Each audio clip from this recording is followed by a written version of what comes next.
Now we move to the leisure sector, hospitality in particular, hotels. I'm talking to Dillip Rajakarier, who is the Chief Executive of the Minor Hotel Group. Good evening to you, Dillip. Good evening, David. I have to say it's a name I'm vaguely aware of, but I don't know about this hotel group. So I think what you need to do to start with is just give us a picture of the scope, the range, the scale of this hotel operation. Sure.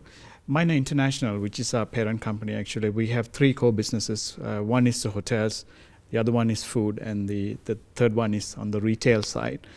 The hotel side, we are one of the largest hotel operators today in Asia, with about 134 hotels in 22 countries. On the food side, we've got about close to 2,000 restaurants, again, over 22 countries. And the retail is pretty much in Thailand. So we are a Thai-listed company. It's a listed company in Thailand. Our market cap is about close to $4 billion US. And we're one of the largest growing hospitality companies today in Asia. We have 6 brands, starting from Paraquam, Anantara, Avani, Oaks, Elawana, which is a safari brand, which we launched in Africa in 2008.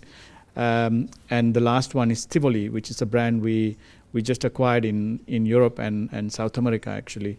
It's another 4 to 5 star hotel brand. Sounds like you are growing fast by acquisition. Yes. Are you growing organically as well in terms of just growth in numbers with the operations you do have? Yeah, sure. So for us, our growth strategy has always been it's asset right instead of asset light or asset heavy. So we call it the asset right strategy. And it's both through organic expansion and M&As. So our African expansion has been on the M&A side, actually, starting in 2008 with Elawana. Then we went into partnership with Rani Hotels and Investments in Mozambique. And then further to that, we took a big step into Africa again with Sun International, forming a joint venture with them, acquiring about 6 hotels in 4 countries. Well, you haven't been slow, eh? We haven't. No, we haven't. Now, you're moving into South Africa itself. Yes, so we've just established our office here in Joburg last week, which is we feel Africa is going to be the next Asia. As you know, Asia sort of emerged after the global financial crisis after 2009, and Asia was booming, albeit like today Asia is getting a little bit soft, but I think we do have some headwinds, whether it's in Asia, whether it's in Africa, whether it's in Australia or any other countries. But for us, we look at it from a long-term perspective. Most of our investments are long-term. And we look at shareholder value. So that's what we focus on. I want to come back to the Sun International deal in a moment, but just in terms of hoteling has to be, what market are we in or markets are we in? And you've really got to focus. You've got to give the offering. I think in South Africa of the different, there's the business conference market. There's, Cape Town has a number of hotels that just cater really to international business conferences. You've obviously got the leisure market. You've got the safari in our country, particularly the game lodge type market. Yes. And then you've got business travel where that person just wants a bed and a cup of coffee in the morning, and the room can be as big as the bed because he's not going to spend more time than he's actually sleeping. Yes. So they have rock bottom prices, which are very popular. And then you've got the family, leisure, resort kind of thing. So are you in which of those or all are you in? Well, most of our brands, we've got an array of 6 brands, and we pretty much have each of these brands cater for the different markets. So for example, Elawana, which is our safari brand, caters very much specifically for the safari, the brand. So we've got about 10 or 15 safari camps today. With the recent acquisition of Chelly and Peacock, we added another 6 in Kenya. So that caters predominantly on the safari market. We have the Anantara brand, which is on the top end, the luxury end of the market. Avani, which we've launched in Africa, which is a 4-star lifestyle brand. And then we have Oaks, which we're hoping to launch again in Africa. It's more of a service apartment. So it caters for the 3 to 4 star market. What about the Sun International deal? Why did you do a deal with them, and what's the effect of that deal? I think the Sun International deal has been it's been very strategic to us, both for us and also Sun International, actually. The main reason is Sun, they pretty much focus on the casino side. They're very strong and they're very big, and it's a listed company here in Joburg. Yep. So that was quite important for us from a transparency perspective, from a partnership perspective, and also it's a long-term commitment as well. And our strong USP is the hospitality sector, the hotel sector. So marrying the two together forms a fantastic partnership. They're strong on the casino side. We're very strong on the hotel side. Does that mean you're going to run resorts with them or build new ones together, or what? Both. So the existing partnership is been pretty much, we have a joint venture with them where we manage the hotels and they manage the casinos. And Sun is also looking to expand outside Africa, as you know. They're going into South America, they're going into other destinations, but they're focusing more on the casino side. But when there is a hotel component involved, so we would go in and we would then form that partnership with them, and then it becomes one solution. So that's the upside. When I worked at South African breweries, they used to talk about the SAB way. There was a way that they did things, and when they went global, that was what they did. For example, they would go to a particular country to start when they'd bought an operation, but they insisted on hiring local people except for the brewer, the financial manager, and the chief executive. And they trusted those three to impose the SAB way without interfering with the local culture, developing the local brands, not the international SAB brands. That was their way. How would you characterize your way? Our way is, because we feel for us, our core competency is our people. And we always say people make our brands. And the main thing is, the transition is very important. So for us, the SAB way and what we call the minor way is to make sure that, the whole transition gets smooth. And we have our people who work with the local people here in terms of training, in terms of development, in terms of bringing our SOPs or standard operating procedures, and learning the local culture as well. Because you have to be careful with the local culture, and you have to work with the locals as well. Speaking of that, it's always interesting to know when a company comes from outside South Africa, in particular, seeing that we're here this evening. What's it been like coming in and trying to do business? Has it been easy?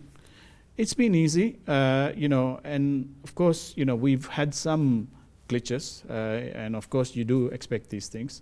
But again, it's all about partnership. It's all about collaboration, and it's how you sort of work with. Has there been unnecessary bureaucracy? I think that's the question. Yes and no, and I think you have to expect, coming from Asia and here in South Africa. Yes, there is. We do have some challenges, but I think it's not insurmountable. I think we've managed to get through that, and we've worked our way through, and it's been a very short space of time, but we've achieved a lot. So in a year or two, what will we be aware of minor hotels in South Africa? What will we see? What will we experience? You will see most of our brands here in Africa.